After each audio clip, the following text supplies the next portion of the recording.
Saudara, kembali kita merenungkan untuk kalimat Yesus atau ucapan Yesus di atas kayu salib.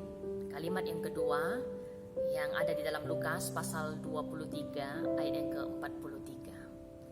Aku berkata kepadamu, sesungguhnya hari ini juga engkau akan bersama-sama dengan aku di dalam Firdaus.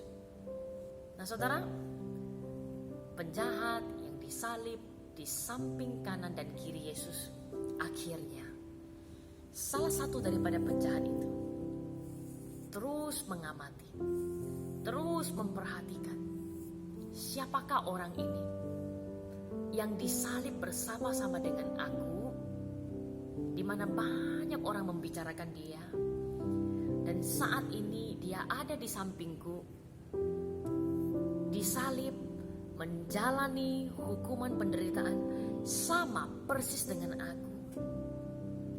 Penjahat ini mengamati Yesus sejak awal salib itu naik sampai berjam-jam lewat. Dia terus mengamati saudara. Dan salah satu penjahat mengenal Yesus di atas kayu salib. Akhirnya dia mulai mengerti. Dia mulai mengetahui ternyata orang yang disalib di samping dia, yang banyak dibicarakan orang itu, berbeda dengan dia. Ketika dia harus bertahan, berjuang di tengah-tengah kesakitan karena akibat penderitaan salib itu, semua terus menerus mengeluh, semua terus berteriak. Tetapi ada apa dengan orang ini sampai dia bisa mengungkapkan kalimat pertama, menyatakan pengampunan yang dia mohon kepada Allah untuk mengampuni orang-orang yang menyalibkan dia. Ini adalah satu kalimat yang mungkin seumur hidup tidak pernah didengar oleh manusia manapun juga yang menyaksikan peristiwa penyaliban. Dan hari itu penjahat yang ada di samping Yesus mendengar ucapan itu dengan telinganya sendiri, bahkan dengan mata dia melihat siapakah itu yang disalib yang berada di samping dia.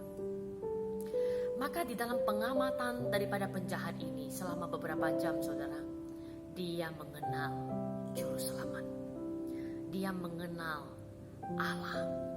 Dia tahu bahwa dia ini pasti bukan manusia biasa, sama seperti dirinya.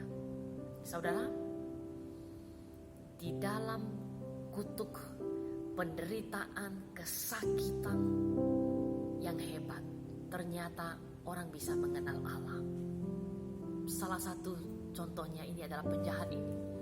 Dia mengenal Yesus bukan ketika dia berada di dalam masa-masa baik dalam hidupnya.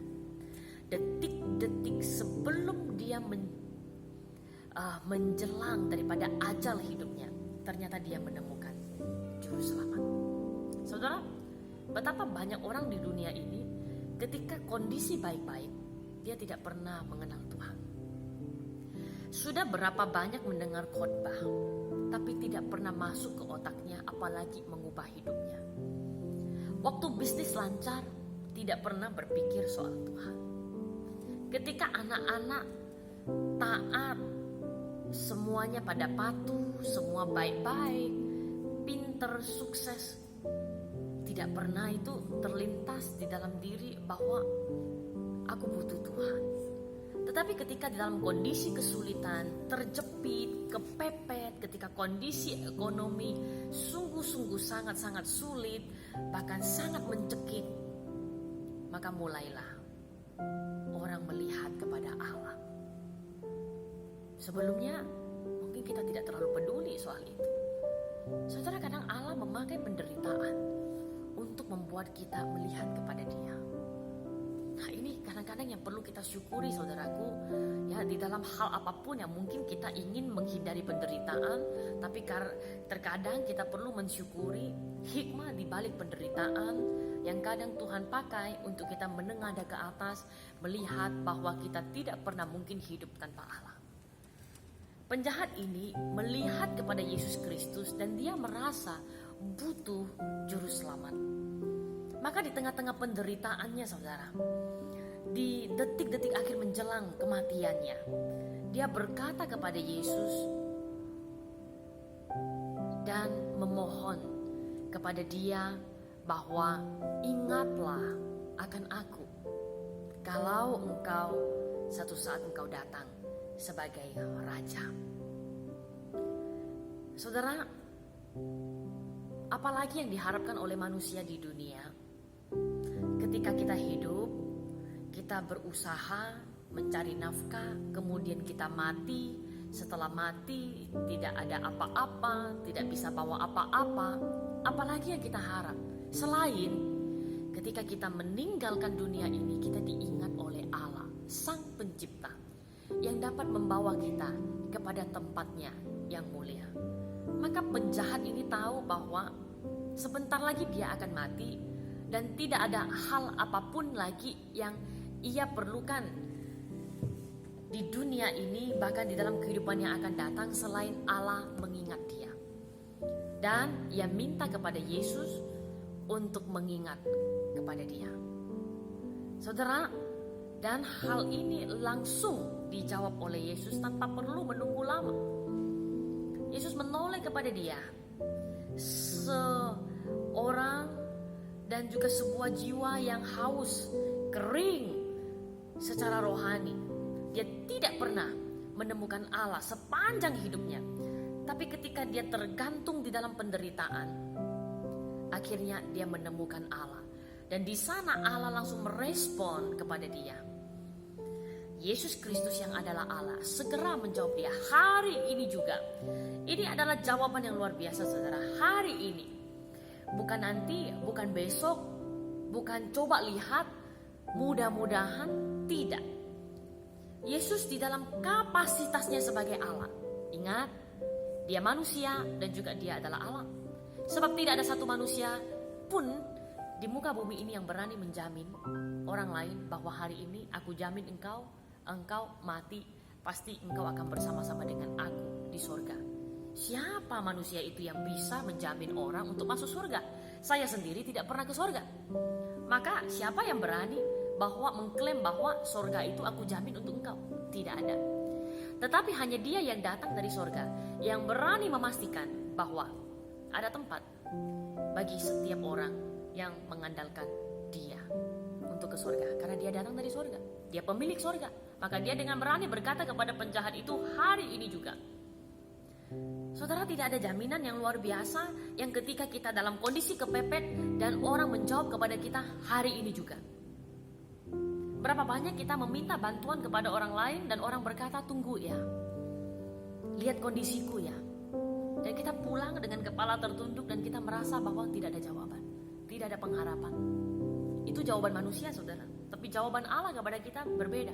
Hari ini juga aku menjamin engkau akan bersama-sama dengan aku. Saudara, bukankah ini adalah jawaban yang sangat menghibur kita? Dan penjahat itu telah dijamin. Sepanjang hidup tidak sempat berbuat baik. Saat menjelang akhir, Allah tetap menyelamatkan dia. Bukankah keselamatan tidak bisa kita dapat dengan usaha kita sendiri? Dan kalau bukan oleh anugerah Allah, siapakah kita yang bisa berharap bahwa kita patut masuk surga oleh karena amal dan ibadah kita? Ada orang-orang di dunia ini yang sepanjang hidup tidak pernah beramal, bahkan mungkin tidak sempat beribadah.